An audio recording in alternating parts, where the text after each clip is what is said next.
Welcome to the CyclingUpToDate Podcast. We are 8 days away from the start of the Tour de France in Barcelona, where we are going to be there. My name is Rúben Silva. I'm joined today here by Gavin, Quinn, Silva, and we're going to talk about some of the topics that have been most relevant over the past few days, over the past week in the world of cycling.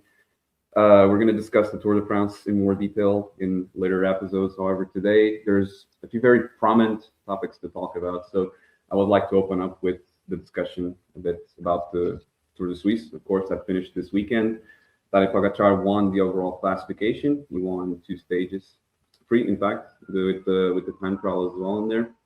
And in the final mountain stage, he proved that his form is there. No one can put it to doubt. He performed in the hills. He performed against the clock. In the high mountains, he put up 7.2 watts per kilo in 24 minutes, I think.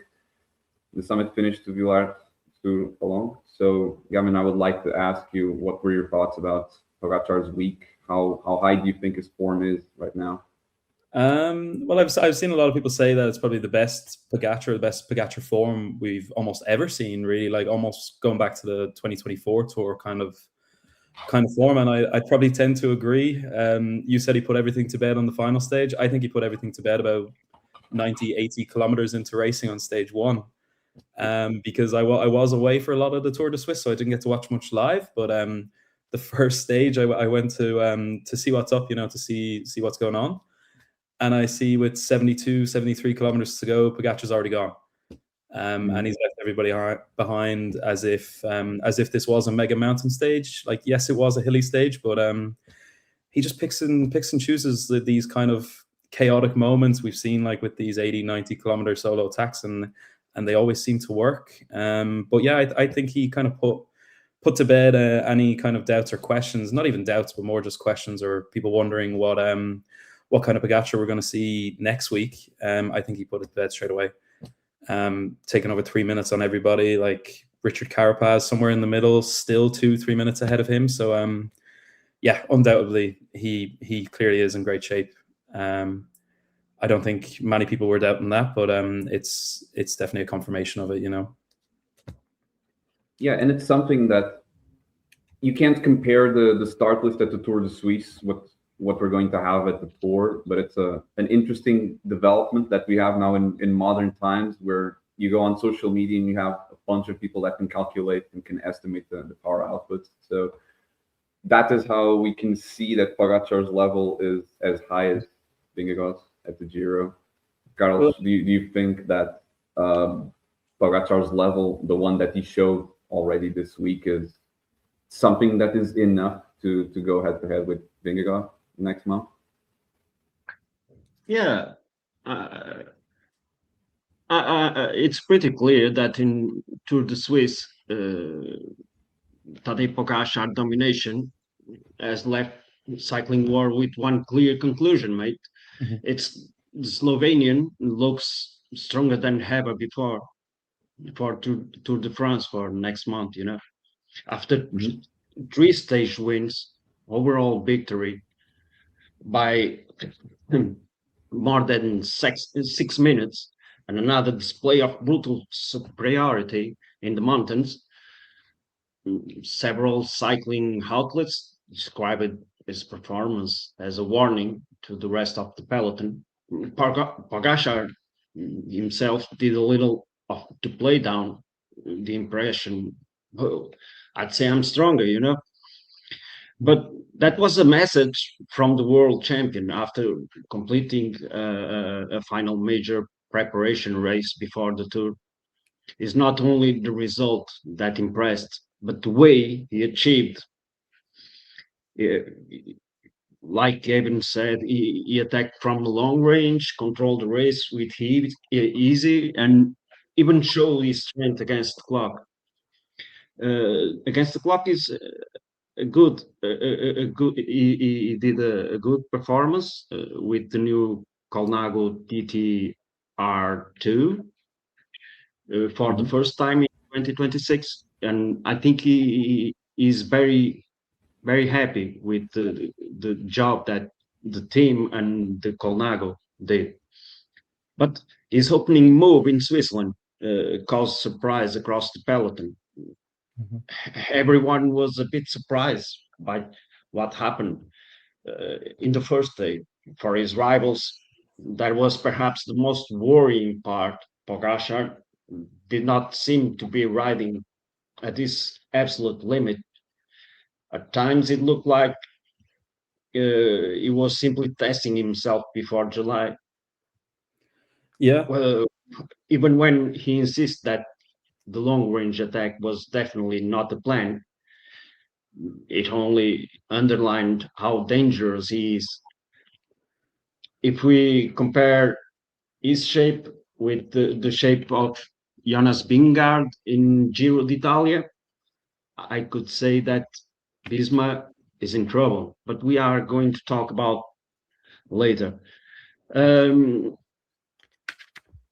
in general, the general verdict was brutal for his opponents and for Jonas Vingegaard too, and Remco Evenepoel. Poggy was not only won again, he was made a statement. With his climbing power, time trial, ability, and strength of the team around him, I think he will start Tour de France as the man to beat. Yeah. Well, like Carlos, you mentioned there, like the 6.5 minutes. I saw some statistic this week that the combined total winning time of the Tour de Suisse for the last 10 years was 6.5 minutes or thereabouts. And you see one man has just done it in one edition. So yeah, it's just a statement. Like you said, like he was almost playing, like kind of doing training, if you will, while doing his solo attacks.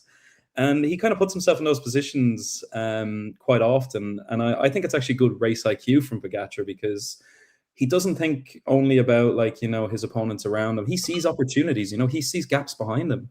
Like he gets a lead out and realizes that he has a couple of wheels behind him, and he just goes all in without even thinking about it, like in an instant. And that's probably where he's got some of his biggest gaps, or, you know, kind of most statement making performances, by genuinely capitalizing on an opportunity when it's there, that I think some kind of GC guys are maybe more reluctant to do, because maybe they're thinking, oh, this isn't the stage where we're supposed to be battling it out. This isn't the point in the race. You know, there's another climb to come, and Pogacar's just not afraid of it. Obviously, the easy answer is that because he has the legs. He is the best rider in the world, so he can. But you saw maybe Richard Carapaz give it a go there as well behind, and was able to fend off 10, 20, 30 riders. So there's a lot to learn even from Pogacar, not only his strength. Look to the last climb on the last day of the race. I think that the leading group had more than 1 minute, a gap of over 1 minute over Pogacar, and he go and get Lenny Martinez, and then Carapaz finished the race 2 minutes behind. Yeah. So in one climb, if let's see, that's the plan for Emirates. They don't need to attack on the last climb to Col de la Croix. But if Pogacar decide to attack on Col de la Croix, maybe don't over a gap of 2 minutes, maybe 3, maybe 4, because he had excellent skills downhill. So I think in Tour de France, let's see how the legs of Jonas Vingegaard are, because I think the train for the mountains of Visma is in lower level than Emirates for Tour de France. For sure, yeah, for sure. It's my opinion, you know, because I look to Jorgensen, and I look to Isaac Del Toro, and if we compare them, Isaac Del Toro will deliver Pogacar more opportunities and give him more help on the high mountains, because Pogacar have another level. And I think only in this moment, only Vingard and Del Toro can go with him when he attacks. But you mentioned Jorgensen there, I don't like see maybe anybody else trying to. with I don't see anybody else trying to close the gap or go with them when the high mountains come. I think Yeah. we'll see a bit better of a Jorgensen, for example, compared to the Dauphiné, whereas I don't think Isaac Del Toro is going to get much better. I think he was reaching quite a peak actually in France Yeah. 2 weeks ago. So I think we're going to see a little bit better of a Jorgensen, but I do agree. I think like if you're talking last domestique, last helper with either Pogacar or Vingegaard, it's going to be Del Toro on a day in which everybody's in there hitting form. Even with the call of Piganzoli, he did a great job in Dauphiné. I think he's in good shape, so he's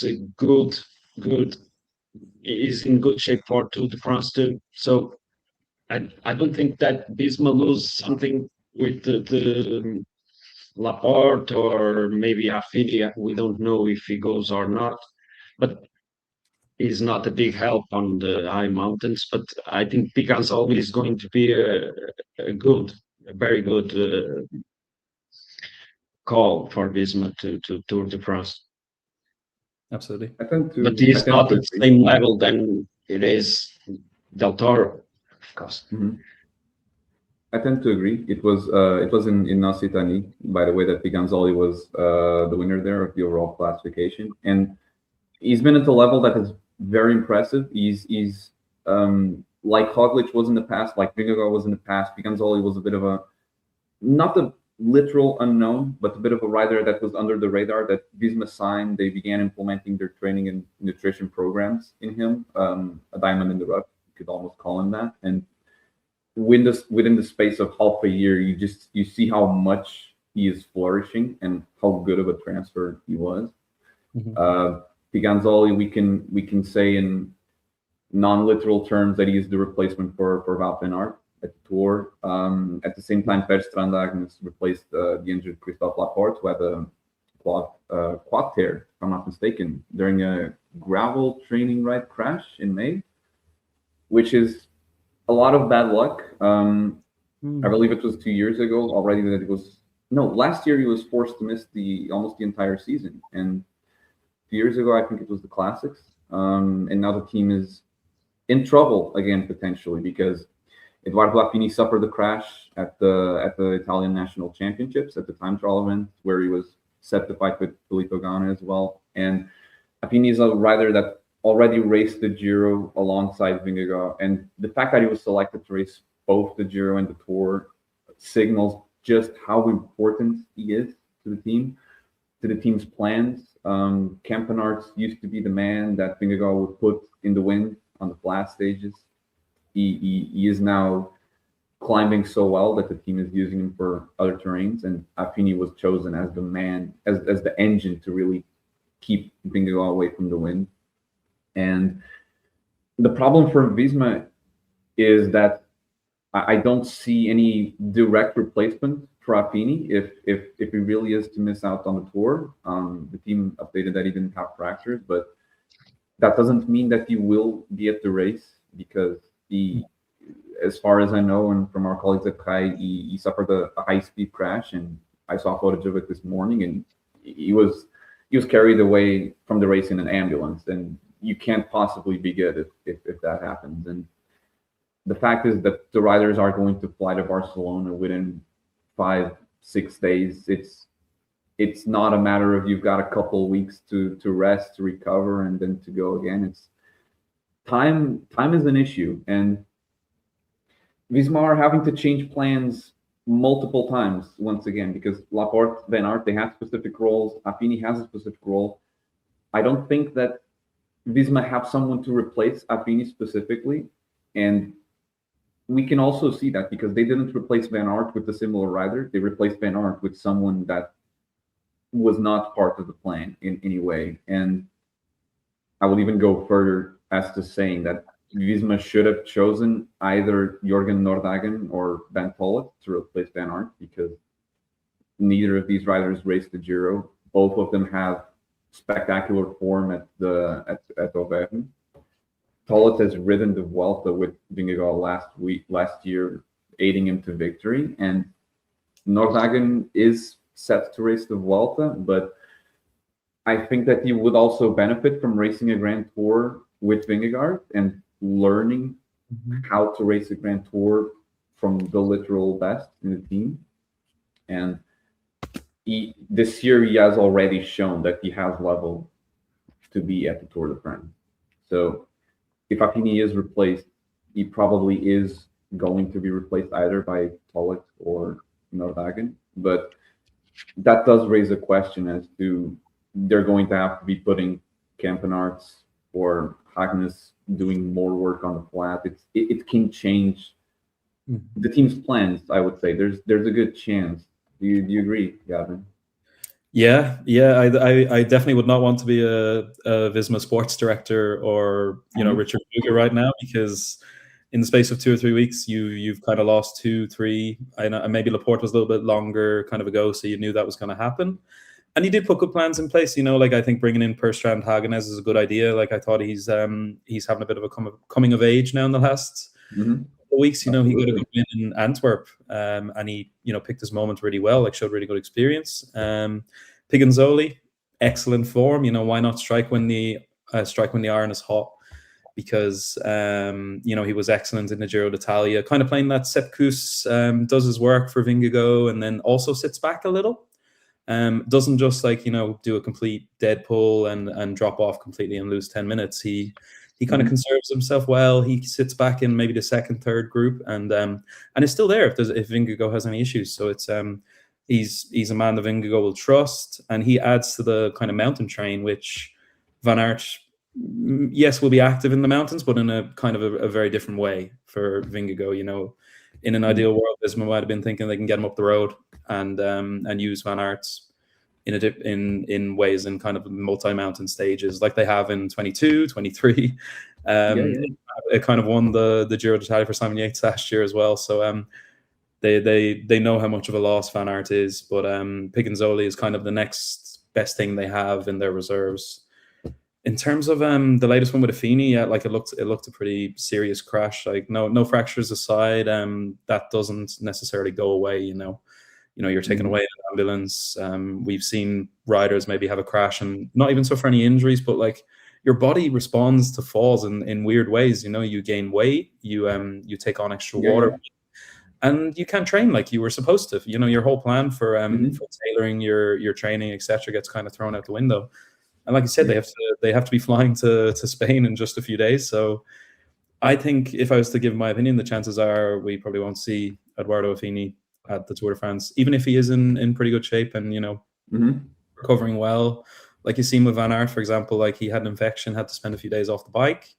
He's already back on the bike doing some kind of training already, but it's just the Tour de France comes too soon. You have a team time trial to begin with, so you need to be in top shape. And even Van Aert after his fall was not really in top shape in the Dauphiné TT. So it would probably be the right call in terms of if I'm a sports director and I'm thinking what's the best I can get out of my team. It's probably not to bring Affini if he is sporting any kinds of effects after the crash. And like you said, like I think the logical replacements are Tollett and Nordhagen. And if I'm a sports director, I'd probably lean towards bringing Tollett just because he has the Grand Tour experience. He looked excellent as well there 2 weeks ago at the Dauphiné. I know it's a Tour of Rhone Alps, but it's difficult to roll off the tongue sometimes. How can you get it wrong? But he looked good. Like he really did. He was pretty much the last man for Jorgensen in those high mountains. And again, even after he did his work, he was still not far behind. So I'm going to lean towards experience if I was to look at it in this case. And I know that I have some kind of extra versatile help for Vingegaard when the road goes uphill. But losing like a big ruler, like a powerful engine, is a huge loss. Like, you're going to probably have Campenarts do a bit of extra work in terms of flat, which is probably not using him best to his current form. So you can't underestimate the power of like a good engine, a good ruler, a road captain to get you through, because most of the time in the Tour de France, you're looking at flat roads or you're looking at kind of hilly controlling races, terrain, and losing something like Fini is a pretty big deal. Yeah, and I tend to agree. I am not positive at all that Affini is going to be at the Tour. I think it's too early. It just is too early. The math is not going to be falling on Visma's side. I don't think it's a disaster. I think Affini is very important for what they have planned. But as Carlos mentioned, I don't think Jorgensen is at the level of Del Toro. He's not going to be able to put pressure on Del Toro. And last year, we already saw how Pogacar himself was covering Jorgensen, literally. So it doesn't feel like Jorgensen has the ability to really do a lot to UAE. Sepkus, last year in the last season of the Tour, Sepkus was really good. So I don't have to comment that. But under regular circumstances, there's only going to be maybe 1 or 2 days where he can really damage UAE. Yeah. But this, of course, is assuming that Del Toro isn't going to be at his best the whole race, because if he is, I think Visma is looking at a podium at best, and it's not going to be possible to go over that. I think adding Piganzoli to the team makes sense, and adding Bantola next also makes sense. I think Visma, they need a lot of riders in the mountain. They need men to send to the breakaways, just every mountain stage, and play their cards. If Pogacar has a day where he's not so good, they have to take advantage of it from far away. They have to take advantage of it using tactics that are not just going head to head, because when was the last time that Pogacar was beaten head to head in a mountain race? It was literally Vingegaard 3 years ago, if my memory doesn't fail me here. I think it was 2023. Primož Roglic dropped him on a short kind of mountain finish, but it wasn't in the Grand Tour. Now this is a 1 day. I think it was Giro dell'Emilia. Oh, D'Emilia. Yes. Yeah. The year after Enric Mas dropped Pogacar, one of the best moments of the decade. But yeah, when it comes to this, I think Visma are again put in a position of a lot of stress. And Carlos, do you think that when comparing Visma's run up to the Tour, comparing it to UAE's, where right now they're not experiencing a lot of injuries, do you think that they are in a position of more stress, or maybe they have more to worry? Because Pogacar was, according to our colleague Daniel Arribas from us, he was supposed to go to the national championships this weekend in Slovenia with Ziegart. They were both going to race there, and that's off plan. Plan A probably was going to altitude after the Tour de Suisse. Both of them are scrapped, and he's probably staying home until the Tour now. Do you think that Pogacar is actually in a place of distress? Is the team in a place of distress too, and that maybe has more potential to affect the team psychologically in comparison to Visma? No, just let me just say one thing before that, because Visma, when people hear that Wout van Aert isn't going to Tour de France, the immediate reaction is that Jonas Vingegaard has lost one of the most important teammates. And that's true, because I think it's worth looking a bit deeper than that. If we are talking purely about the high mountains, I don't think Visma bike are necessarily weaker. As I said, David Piganzoli is one of the most talented young climbers in the peloton. And on the hard mountain stages, it won't be a surprise if he spends longer alongside Vingegaard than Van Aert ever could.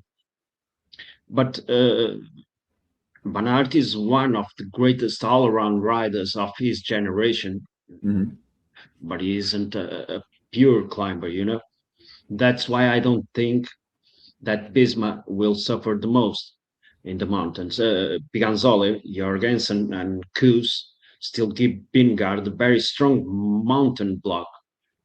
If the race comes down to the final kilometers of a summit finish, Journalists still have teammates capable of setting a high pace and reducing the group. Now, meanwhile, Team Emirates appear to be arriving at Tour with almost every key lieutenant around Tadej Pogacar. On paper, that gives them a numerical advantage in almost every type of stage. But they have climbers, they have rollers, they have riders capable of attacking from distance. And that's why I don't think the biggest battle of this tour will be between Pogacar and Vingegaard. I think it will be between Emirates and Visma. Because if Vingegaard reaches the final climb fresh, I still believe he has the level to challenge everyone or anyone. The question is whether this team can deliver him to that point without forcing him to spend energy simply can't afford to waste. So Bisma is in trouble? I won't go so far, you know. They still have one of the strongest Grand Tour leaders in the world and a mountain group capable of supporting deep into the decisive climbs. But I do think they become far less complete. That they lost riders who could influence every single stage, not just the mountain ones. And of course, over 3 weeks, the personality can be a difference between winning the Tour de France or finishing second. And that's the thing with Visma. They have to win the Tour. If they do not win the Tour, the race is not successful. And I don't think any other team besides UAE and Visma have that pressure. I think even Red Bull Bora with Evenepoel and Lipovic, I think no one is expecting them to win the Tour. They don't have that pressure. They may put that pressure on themselves, but Visma are in that unique place where they are not the team to beat. They are not the main favorites. But if they do not win the Tour, they simply do not have the Tour that they came for, and it's a complicated position to be. You talk about Red Bull, and what's your opinion about the leadership of Lipovic, Evenepoel? So come on, Evenepoel moves to Red Bull to be the only leader of a team. Now Red Bull said, no, Lipovic is in good shape. No, let's take 2 guys. Yeah. How do you think Evenepoel is thinking about the decision of the team for Tour de France?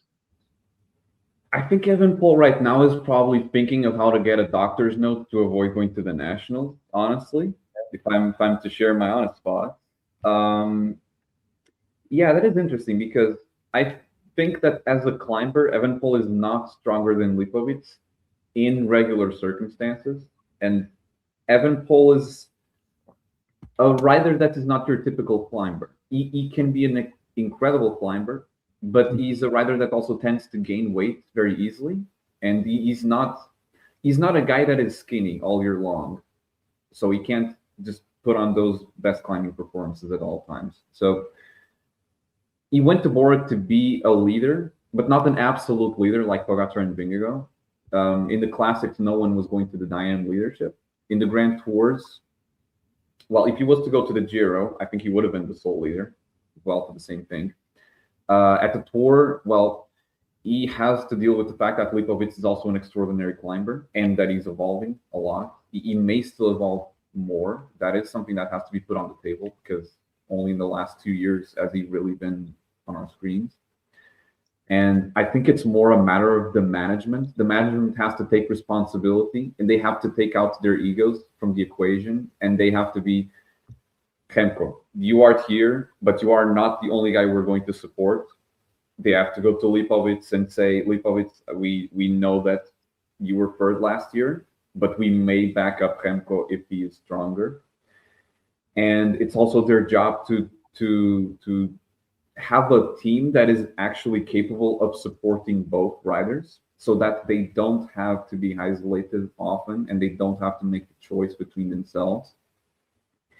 I wouldn't say that it really has a lot of potential to go wrong, because, as I said, I think the battle for victory is going to be between UA and Visma, and all of the mountain stages, we're going to see those two trains at the head of the peloton, and Evenepoel and Lipovic just have to follow and then time trial their way up the mountains. But I think that we are looking at a situation where we have two riders that can reach pretty much the same level on the climb, and they don't have a certain answer either of how they're going to deal with the situation. And there is the potential for their, especially knowing that Remco is hot-headed at days, there's the potential for there to be some clashing in there, especially in the day, if there's crashes, if there's winds, and the team has to choose between supporting one or the other. We've seen that multiple times. It's not a steady position. It's not a super stable position. No, I think the Bora management have to sit down every single day, and they have to make it clear that they are in charge, and it's not the riders that are going to take charge of all of their teammates, because there's a lot of egos involved, and it's a difficult task. Yeah, I pretty much almost entirely agree with the Red Bull assessment, because it's a weird situation. In a way, it's completely unpredictable. They're probably the team going in with the least on paper knowledge of what's going to happen or what could happen, because you have Remco, who's done no races and is kind of publicly hinting that he's in his 2024 lightweight strong climbing shape.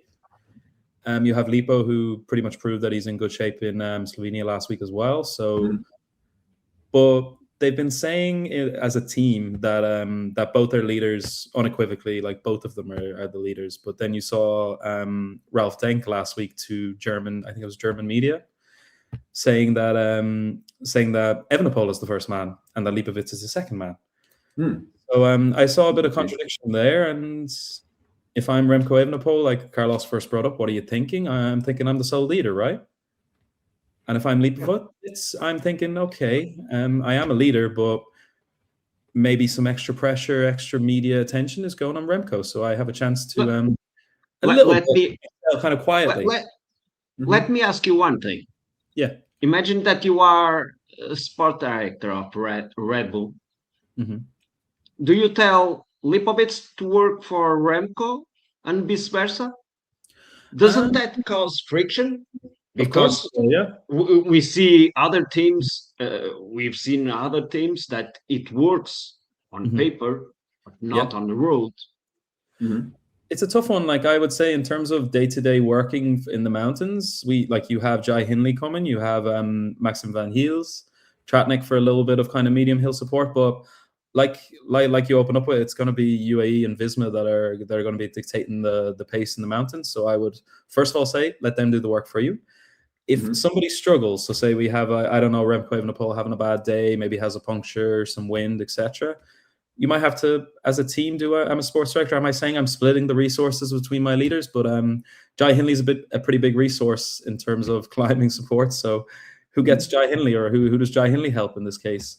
Because we know that he's probably not going with any GC ambitions. He's there to help. So the real question you should be asking is, who does Jai Hindley think he's helping, or does he even know when things actually happen? But they do have a good opportunity here, because if Remco showed a bit of maturity in terms of when say in the age when he was just before Redoute, he seemed to be struggling quite a bit, and you could see that maybe Sexas and Pogacar were going to go, and he knew he let go of fighting for first and second and rode for the podium and played it out to perfection. So I think sometimes we do see quite a self-aware Remco Evenepoel. I think he gets a bad reputation for the hot-headedness when he really does make some great decisions. Even in Flanders, he was literally just a bike length or two away from catching on to Pogacar and Van der Poel, because Pogacar even said after the race that he was actually more afraid of Remco catching on than Van der Poel. So I don't know. I think they have a good weapon in Remco Evenepoel if you can convince him that he's the leader, but also like some kind of diversionary, kind of like somebody you could really actually play around with. You know, you have an individual time trial with a couple of stages to go. If Remco's a couple of minutes behind, he gets a win or gets some time in the time trial. Like it changes things, and it can be Lipovic's advantage as well. There's a lot to be said about, you know, Pogacar and Vingegaard looking at each other, or even looking at Paul Sexas to give one of the Red Bull guys a chance to really go. And I think two of them have to have this kind of hound, or like, you know, for lack of a better phrase, you know, Remco left the wolf pack.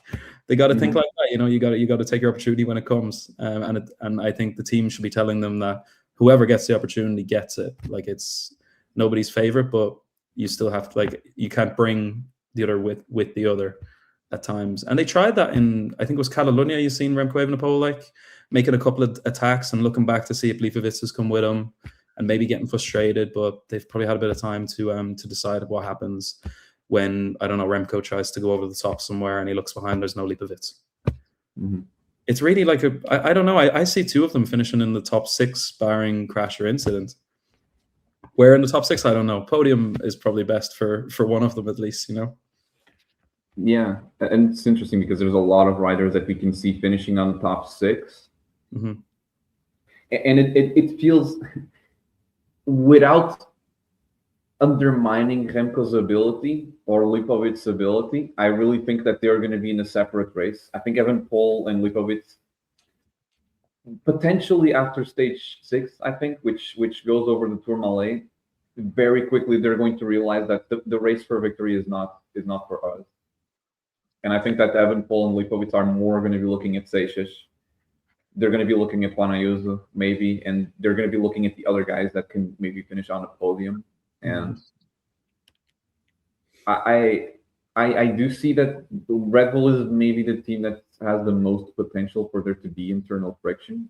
But at the same time, I think that the stakes are not going to be as high. You mentioned the time trial, and I am of the opinion that the time trial is not going to have any influence in the race. It's going to come very late. Mm-hmm. And it's not a flat time trial. It's a time trial where you go uphill for 10 kilometers, you go downhill for 7 or 8, and you have like 6 or 7 flat kilometers. It's a time trial where you're not going to see a lot of differences. And it's not a time trial where Evenepoel is really able to put in time on Vingegaard or Pogacar or anything more than a few seconds. But by the time the riders go into the time trial, they will have already had the Tourmalet. They will have already had the stage in the Vosges, and they will have had also the Plateau de Solaizon, which we saw in Auvergne, how difficult that climb is. And if you have a Pogacar setting off like a rocket, as you had in the Tour de Suisse, you can gain 2 minutes on Evenepoel there easily. And, you know, the 30 seconds that Evenepoel may take back in the time trial are just going to be pretty meaningless. But even when it comes to this, I mean, just to be in contention for the podium to begin with, you have to be so good at the time trial, because you look at Seixas, you look at Ayuso, Lipovic, every single one of them. There's not a weak link, or there's not a situation as at the Giro where you have Felix Gall, Jai Hindley, they would lose time, certainly. Here it's the top of the top. You don't have any better than this. And even when it comes to fighting for the stage win, they're probably only going to fight for the win themselves and not the actual time trialists. And after we mentioned Bora, of course, I want to bring up INEOS, Netcompany INEOS, as they're known from the onwards, because in my opinion, that is the team that really has the most questions at this point, and I would also have questions for them.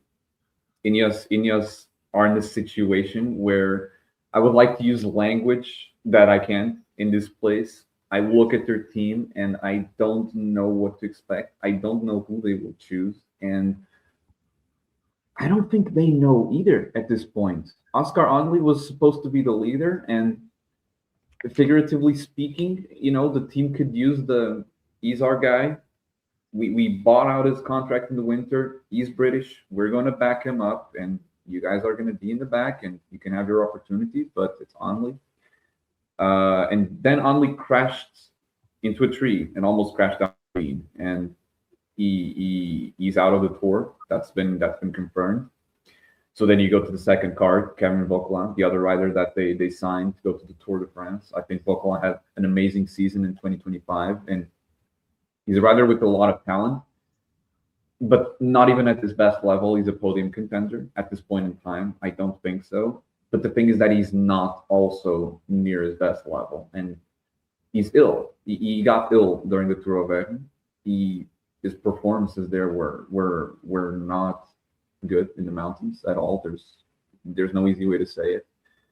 And Vauquelin is also not a rider with a tremendous track record in Grand Tours. So there's no guarantees that even if he starts the race a little bit on the lower side, that he's going to improve and then maybe finish on the top 10. But even then, INEOS is a team with a budget of 50 million. Finishing on the top 10 is nothing. It's nothing to them.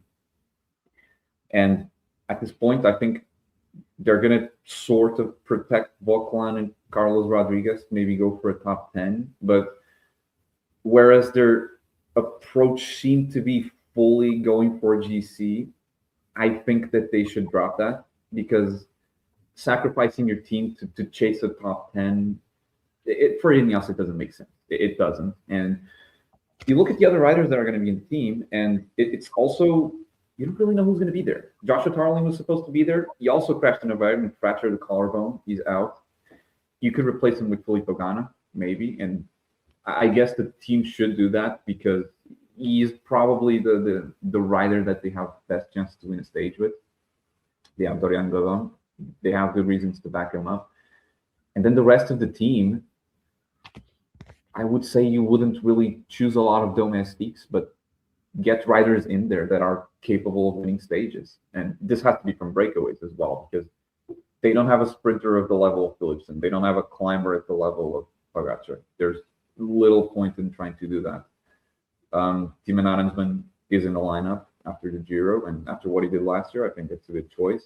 And this morning, I could already read that the team is considering putting Egan Bernal in the lineup as well, which, and I remember reading in the last few days as well that Tobias Foss is also looking to get in the lineup. And then you have those punchers, those classics riders like Axel Laurent, you have Sam Watson, you have Brandon McNulty, not Brandon McNulty, I mean Magnus Sheffield, his compatriot, and you have so many moving parts, and I don't think the team knows what to do with them yet, because they need to see how healthy Vauquelin is going to be. They need to see if Rodriguez can fight for GC, and it's a mess. It's a mess. Like, do you agree with me that it's a mess as well? Because I don't see it in any other way, honestly. Yeah, totally. I'd say Carlos agrees as well. Yeah. And let me tell you something. I don't believe that INEOS have the team to win the Tour de France overall. No. But I do think they have the potential to be one of the most entertaining teams in the race. Oh, yeah. If they stop worrying about defending a 5th or a 6th place on GC, and instead race with ambition, target stages, and attack from distance, they could end up having one of their most successful tours in years. That's a simple vision, a simple perspective. I also let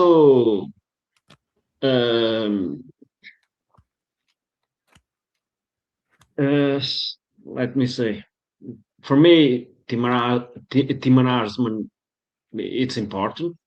Is the kind of rider who can animate mountain stages, get into a long range moves, and potentially force Emirates and Visma to react. That's something that INEOS haven't done enough in recent tours.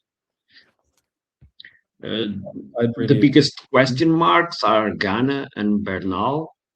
If they both make the tour, INEOS suddenly becomes a completely different proposition, because Ganna transforms the team's strength on the flat and in the team time trial, while Bernal even if it's no longer fighting for yellows, brings an unvaluable experience and another rider capable of making life difficult in mountains.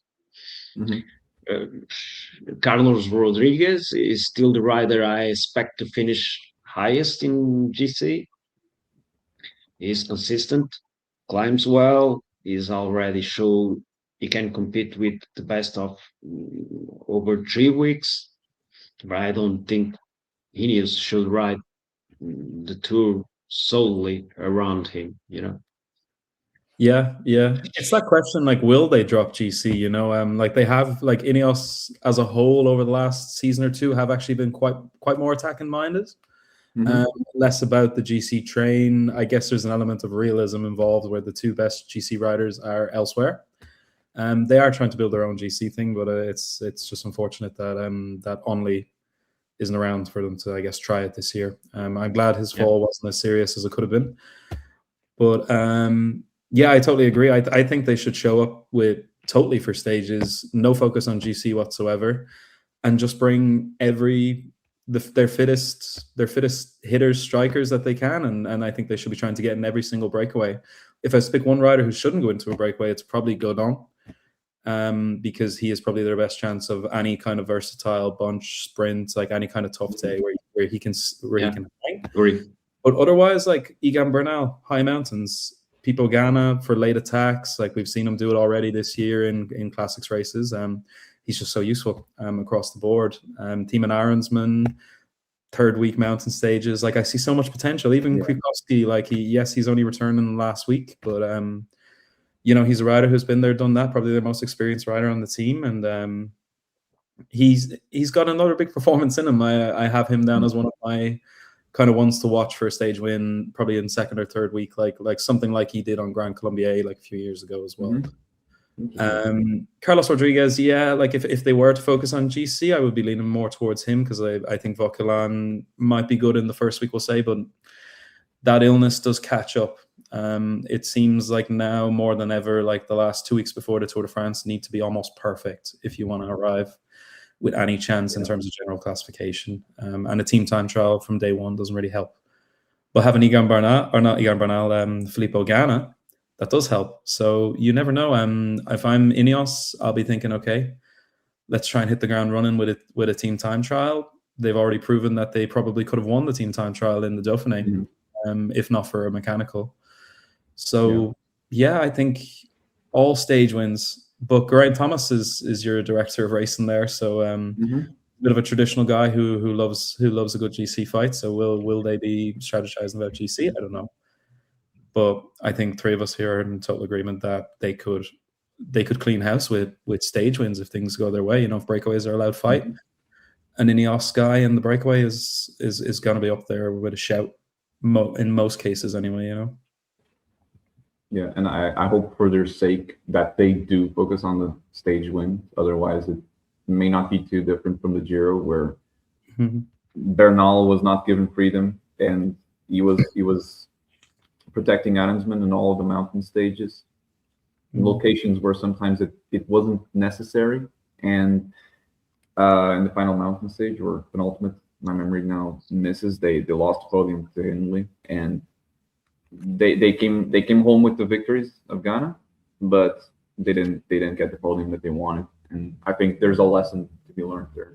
Well, they'll see Bernal as a potential good kind of really like third week helper for someone like Onley in the future, you know, or someone like Vauquelin as well. Like I think Bernal showed his experience quite well in the final week to guide Arensman through some of those stages where he wasn't really at the advantage. You know, he's a little bit heavier than some GC guys.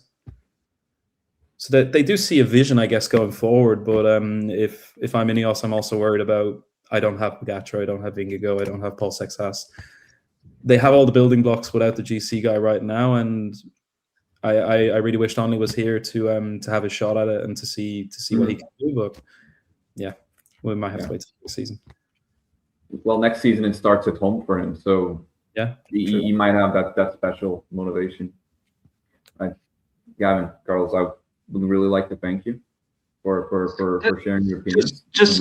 Just let me talk about Paul Seixas, because both of you mention him, and I don't think it's realistic to expect a 19-year-old making his Grand Tour debut to fight for the yellow jersey, no matter how talented he is, But I do think he is capable to producing moments that remind everyone why he's considered one of the biggest talent cycling has seen in years. What impressed me the most about Seixas isn't just his results, is how mature he already looks like on the bike. Yeah. He doesn't panic. He reads the race well and seems completely unfazed by racing against riders like Pogacar and Vingegaard. He respects them, I he knows how good they yeah, are. yeah. I actually hope that Decathlon don't put any pressure on him. If I were in the team, I give him complete freedom. Forget the general classification too. Let him follow the best climbers for as long as possible. Set him up the road on mountain stages and let him experience what 3 weeks at the Tour de France are really like. If he finish in the top 10, that's an incredible result. If he wins a stage, it will be one of the stories of the tour. But if he simply gains experience while showing flashes of his enormous talent, I still consider his Tour de France a success. The danger for the French cycling is that people are already looking at Seixas as the next, I think that's unfair. He's only 19. The fact we're even talking about him as a possible top 5 rider at this year's tour says everything about his talent. Yeah. I think if you gave him freedom and told him to do what he wants, he'll still ride for the yellow jersey. That's kind of the ambition or the determination he has. The French public, or just us cycling fans as a whole, want him to be the next competitor to Pogacar. Do we want it now? Are we going to put the pressure on him to do so now? Probably not. But he seems to crave it, or he seems to want it. He thrives as a leader. He like Carlos, you covered the day in the Tour of Rhone Alps where he had the crash really early in the stage. The way in which he and his team rode to get back to that final group before the final climb was really impressive to me. Anyway, to see how they played it. They didn't panic. He didn't panic, and knew how to do it. And despite having some injuries, he probably knew he was going to drop some time, and he was well able to do so. So I think he thrives under this kind of pressure, and I don't think it's public inflicted. I think he likes it, and that's he's not maybe someone else who's carried the weight of the nation on his shoulders. He wants to take it and run with it in a way. So I'm really excited. I think success for him is winning a stage, fighting with climbers. I don't think he needs to top 3. I think if he stays top 10, it's a huge success. I tend to agree. I think Seixas is a massive talent, and I'm going to be sharing my thoughts more in depth on him and some of the other teams as well in the future. But when it comes to the expectations that are put on him, first of all, obviously because he's French, and yes, I do think that he's holding. He seems like he's not affected by the pressure, and maybe that's easy when you can actually climb with Pogacar in a race like Liège. Maybe everything is easier when you do it like that, and he doesn't. He's had the ups. It doesn't feel like he's had the downs a lot, with the exception of Auvergne now, where something happens. But even in Auvergne, he abandoned the race because he crashed, of course. This year, there hasn't really been a race where he just went into the race with the ambitions and he performed poorly. And he begins to be criticized because there's always going to be someone criticizing, no matter what. Yeah. But I think the hype is also very related to social media, because people nowadays just are constantly talking about him and any other rider, of course. But you're constantly there. There's always a place to talk about him, and it's something that happens then on a daily, and people just don't really have the patience. And you see young riders growing, and the logic is to just let them grow and give them time. But people are so impatient to see someone dethrone Pogacar. They don't see Vingegaard or Evan Paul doing it, and they look at Paul Seixas as if he's cycling's savior, the spectacle savior, and people are very eager for him to be able to beat him, really. And so the hype is probably not slowing down until either it is proven that he can't, or until he does, really. Well, look at the rise of Vingegaard, for example, in 2021, when first time he kind of showed that him and Pogacar are going to have this rivalry on like Font2. I can't recall exactly where he finished, maybe 4th or 5th in that Tour de France, and then the following year he's competing for the Tour de France. So I see something like that with Paul. Like you're looking at a 2-3 year kind of story beginning this year. And yes, we are impatient. We want to get to the climax of the story as quickly as possible, in a way, for pure kind of neutral entertainment stakes. But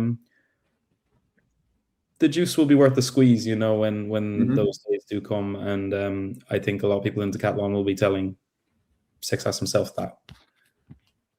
Yeah, but at the same time, they will be telling them, you will win the Tour de France one year with us, because they have to. Otherwise, there's a lot of teams in the back of the bus at the Tour, eagerly waiting for Decathlon to not have that hope and not push that forward, or not be able to show him that he can win with them. So Decathlon are going to have an interesting tour, I would say. I think that Seixas' contract have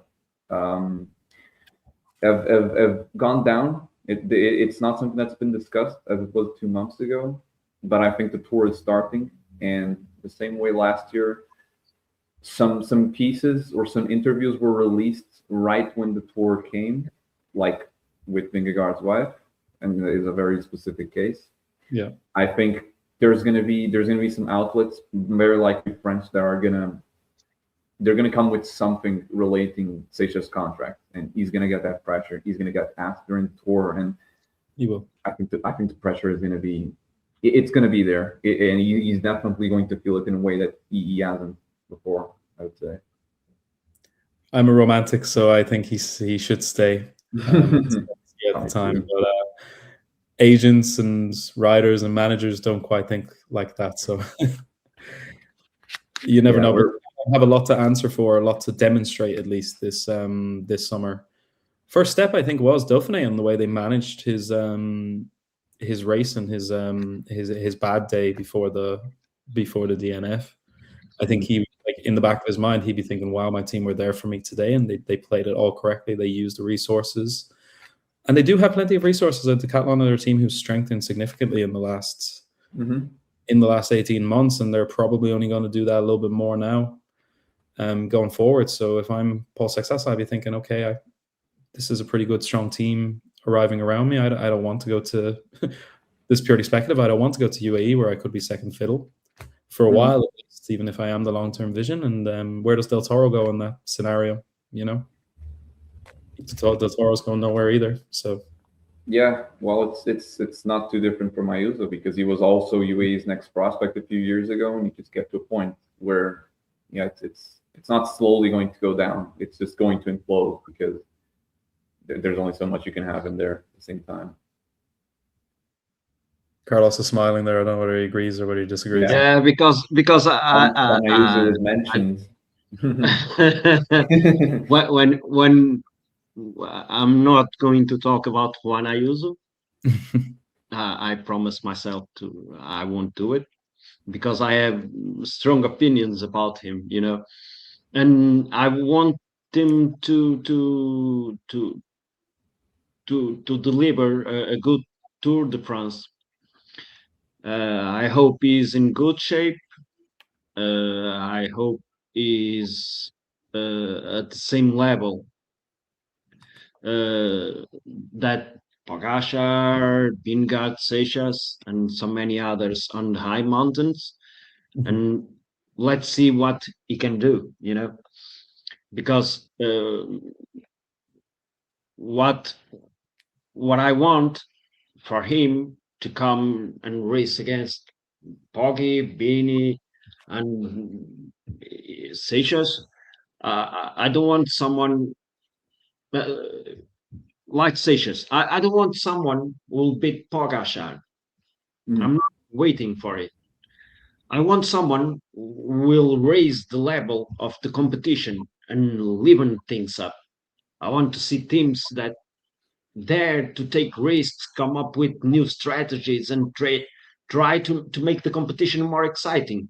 Because, as we all know, I'm crazy about attacking cyclists, the ones who aren't afraid, the ones who take risks. And Ayuso is one of that riders. He don't have afraid, and he have a strong team. And I believe he's going to make a very, very good and consistent Tour de France. Nobody put Ayuso on top 5.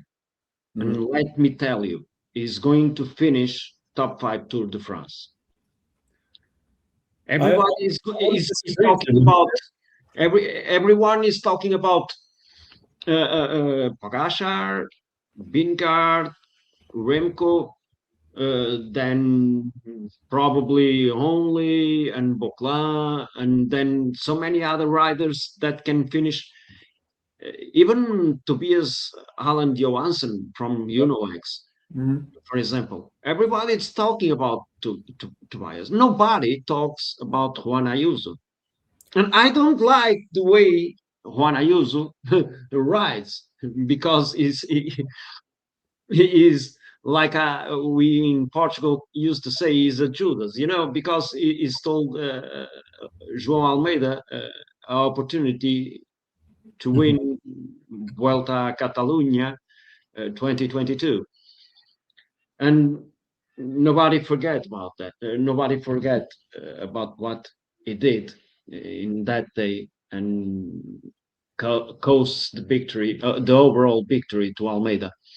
So, but I'm very excited about him, more than Seixas. But like I told you, I want Seixas be good, go with Vingegaard and Pogacar in the high mountains, raise the level, and give us the show, because delivers the show. Because I like, in modern cycling, I like the attack cyclists, And he also did that twice in a tactical move. Let's see who have the strong train on the high mountains. I don't like to see strong train. I like to see attacks. That's why I like Ben Healy, for example. He don't have a train. That's one of the guys that goes to Emirates and he wins more races than he's winning on a half education. But let him stay on half education easy post, and let him deliver us some spectacle, because the show must go on, and we need to have more teams on the battle for the stages. And Ben Healy, Isaac Del Toro, Pogacar, not Vingegaard, because they don't attack. I think Ayuso, yeah, like you seem angry that Ayuso isn't getting like the plaudits, I suppose, for being a top 5 contender. That's good for Ayuso. That's good. Like that, I'd say he's a little bit angry himself and has a bit of a point to prove. And he has the form to back it up. Like if you look at the final weekend in Auvergne, he attacked on the penultimate stage. I think the one that Seixas crashed on, and was just caught by Del Toro. And then also he went in chase of Del Toro on the final stage. Mhm. And he's shown that he is just that little level above everybody else, at least in Auvergne. So I don't think top 5 is anywhere near out of the question for you. So like at least top 6, I would have had him as my 6th or 7th at worst.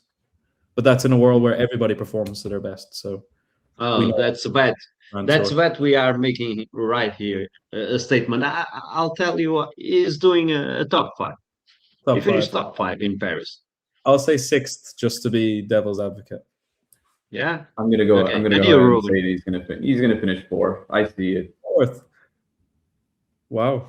I think there's a real case to make there as well, honestly. Yeah. But Ayuso, Seixas, all the guys are going to fight for the podium. We have a lot to talk about them as well, and we're absolutely going to do it in one of the future episodes.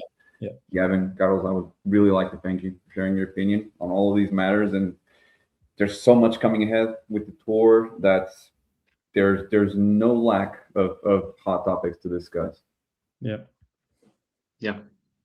For all of you, I hope that you enjoyed this first episode of the Cycling Up to Date podcast. We would really appreciate if you would leave a comment, if you would leave a like or share your opinion on the podcast, on our beliefs, on our opinions, on what can improve, and on what is already amazing. So for my part as well, thank you very much for listening to us, and we will see you on the next one. Yeah, thanks.